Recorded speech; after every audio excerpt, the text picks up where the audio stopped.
Hello, for the longest time ever, you've only heard from politicians and popular celebrities, and we've looked like the other normal Kenyans, like you and I, don't have a say.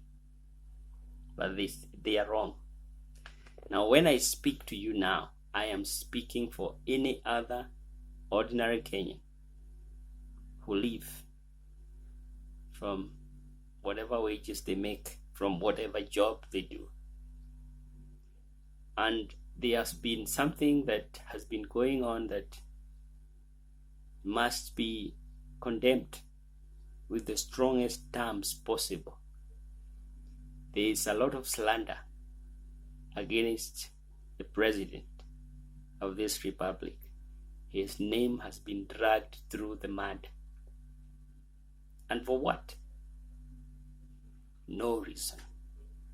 Some selfish individuals have decided that because the president is not letting them steal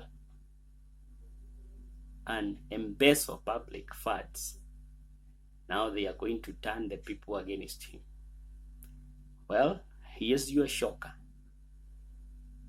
We know we may not be having the same platforms that you have, but thank to God, we have been able to afford some small TVs and small radio sets in our houses.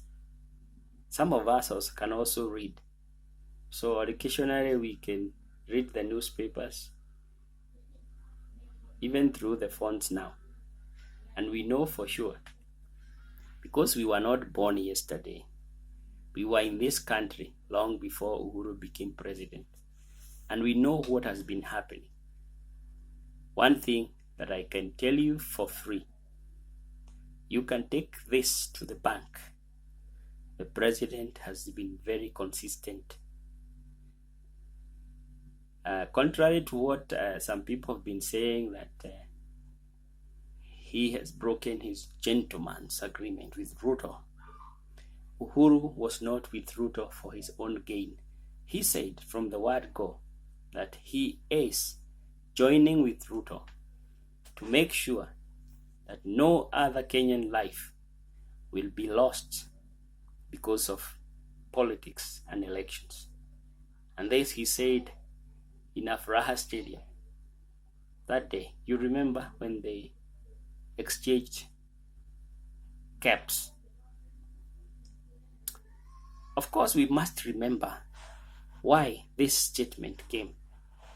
Ruto, in 2007-2008 post-election violence, played a pivotal role in the emancipation, annihilation of Kikuyus in Rift Valley. His courage in Morans burnt alive people, old women and crippled people and children in Kiambaa for gospel church. And because he was in Raila's camp, the same thing happened in Kisumu and many other parts of the country. So the president reached out to Ruto to make sure, just like he said, there is going to be stability and people will pay less attention to elections and campaigns. And it worked. Only to realize that in 2017, the same trend is happening. Why? Because there was one more enemy out there. Raila Odinga.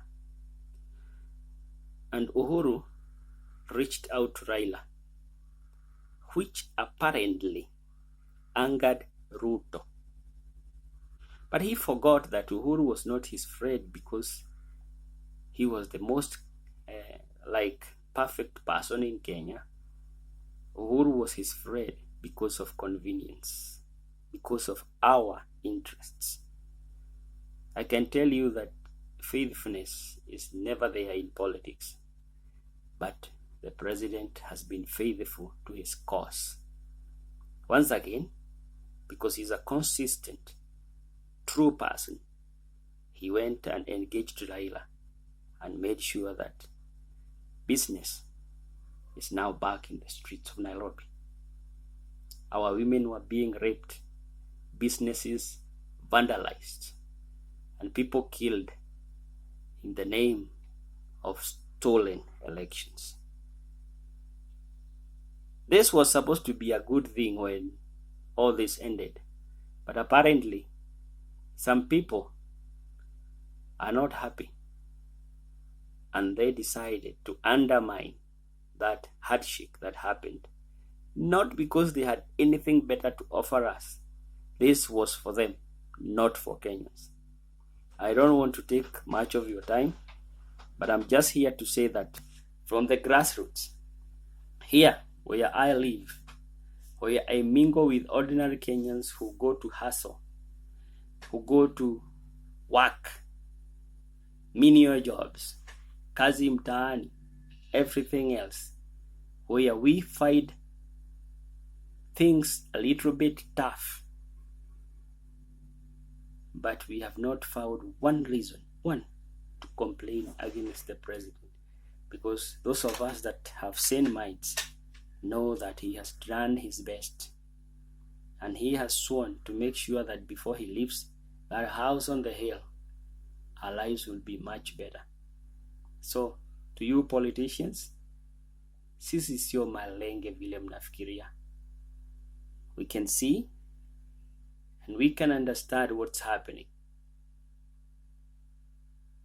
I know that this face is strange to many people who may see this video because you don't know me and probably you will never know me.